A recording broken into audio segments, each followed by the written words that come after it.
Welcome back to another episode of Chasing China. We're answering some questions you may have about moving to China. Definitely some questions I had before I came, so maybe it's helpful.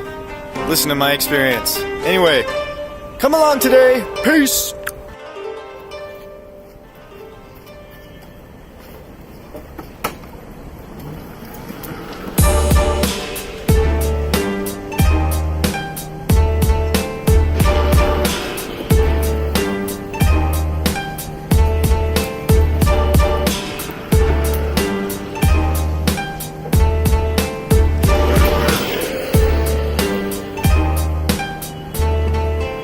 Hey guys, it's Tuesday around lunch. Join me today. No plans. We're gonna find out together what's gonna happen.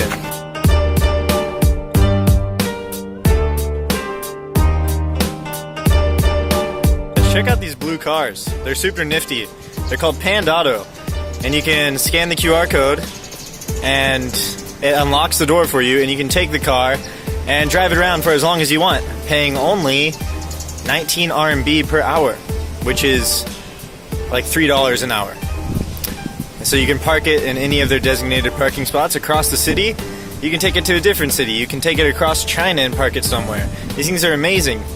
Pick it up wherever you want, drop it off wherever you want, and you just pay the fee, however long you have it. Scan the QR code and it locks the door. This is amazing. It started out with rent-a-bikes. They have rental e-bikes. They all work the same way.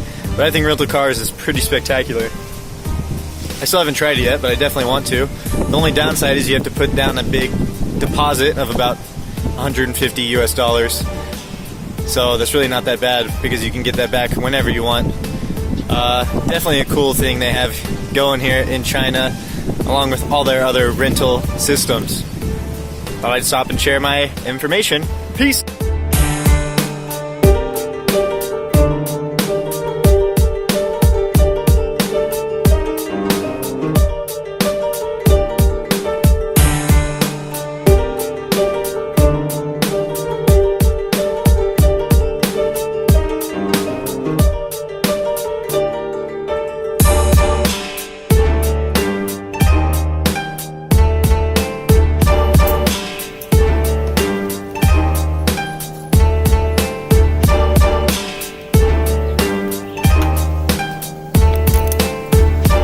Standing outside of one of the main middle schools here in Zhengzhou.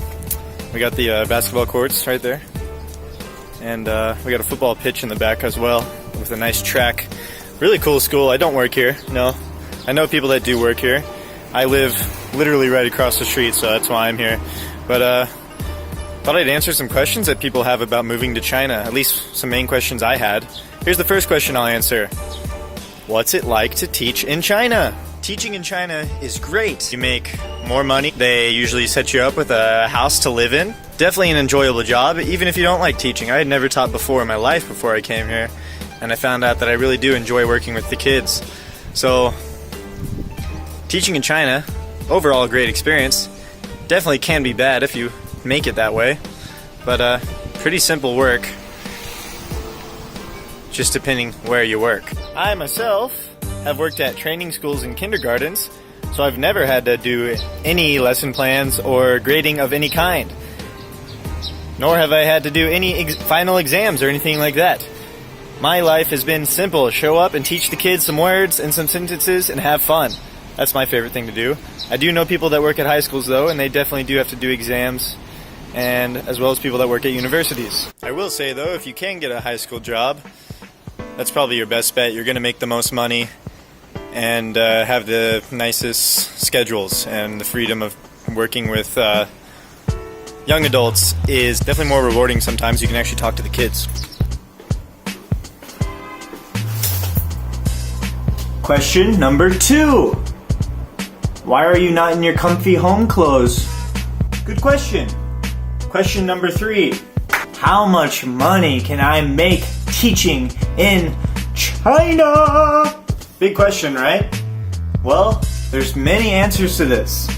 When I first came here, I was making $1,000 a month, which is very low. I was naive. I did it anyway. In the big cities, if you're going to a big city and they're offering you $1,000 a month, you get out of there. You say, hell no, I ain't no twerp. But in the smaller cities, it's really not that inconceivable. Smaller cities meaning like not Beijing, not Shanghai, not Guangzhou. These are the three big ones that you would never say yes to for that price. For me, I completely didn't look into anything. I just came here. They said, we'll give you $1,000 a month, free housing on top, which is good. Didn't have to pay for housing. I also include that in my income. Flight to and from America included in that.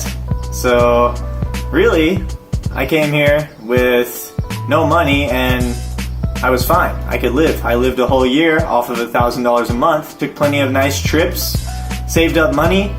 That just proves how little you need to actually live here in China. Food is dirt cheap. The apartment's taken care of, but it's also cheap even if you have to pay it. My second year here, I doubled my income at least. I actually make more than $2,000 a month. Not the highest paying job as an English teacher, but make plenty of money to live here in Zhengzhou, China, a central city in China. So kindergarten teachers, we make a good, decent money, can definitely live off it, have a nice life here, and can save up a good amount of money while I'm here. And then if you get a really nice job, you can make some really nice money, $3,000 to $4,000 a month, US dollars. In these small cities, in the bigger cities, you can make even more. Beijing, Shanghai, Guangzhou, like I said, you can make a lot more money teaching there. But you got to remember, the cost of living is a lot higher as well. Renting apartments in those cities is way more expensive than renting apartments here in Zhengzhou or cities like that. These tier 2 and tier 3 cities scattered across China. They all need teachers, and they all can offer pretty decent money. So that's how much you can make in China. Maybe consider coming over here. For me, $1,000 a month was a lot of money when I first came over here. I was just out of college, and I had never had a big salary type job, and I had no money, so I wanted to come to a place where I could live on my own and not have to worry about money. That's what I did, and it's been a great experience. So that's question number 3. We'll give you one more question by the end of the day. Stick around.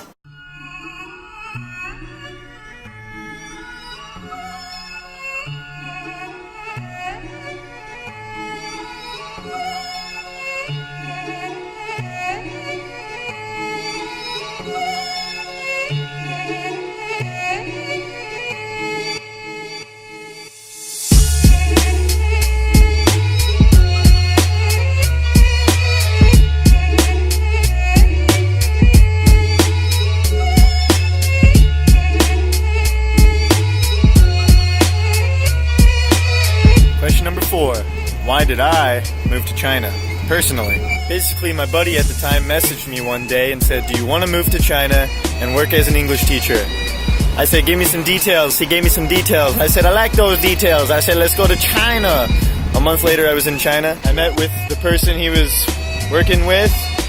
He had a friend in China that was starting up a school to teach. I said, let's do it. Let's jump on board. They gave me the salary I told you about earlier and everything that came with it. And it was a good time.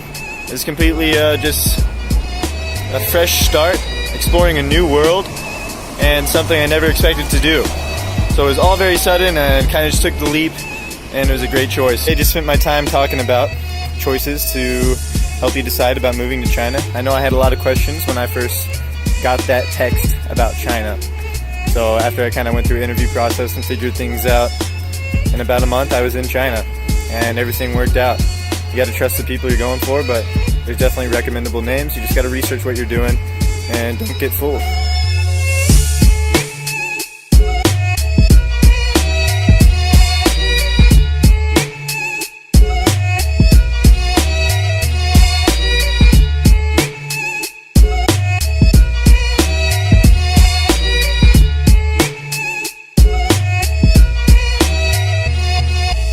Found a nice spot by the river. Gonna relax here for a bit. Just on my way home, taking a new way.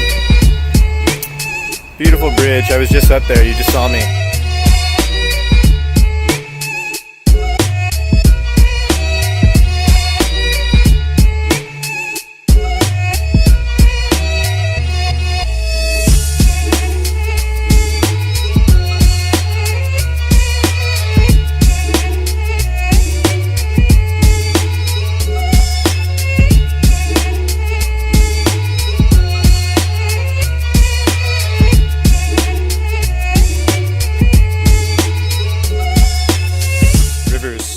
peaceful today. Definitely want to take my shoes off and put them in the grass. Want to take my pants off and jump in the water. That's for sure. Looking forward till Friday because going to Qingdao. Definitely excited about that. And to go see this beautiful city on the coast of China. Thanks for watching, and leave a comment below. I love to hear what you have to say. If you have any other questions about China, let me know. So see you tomorrow. Peace.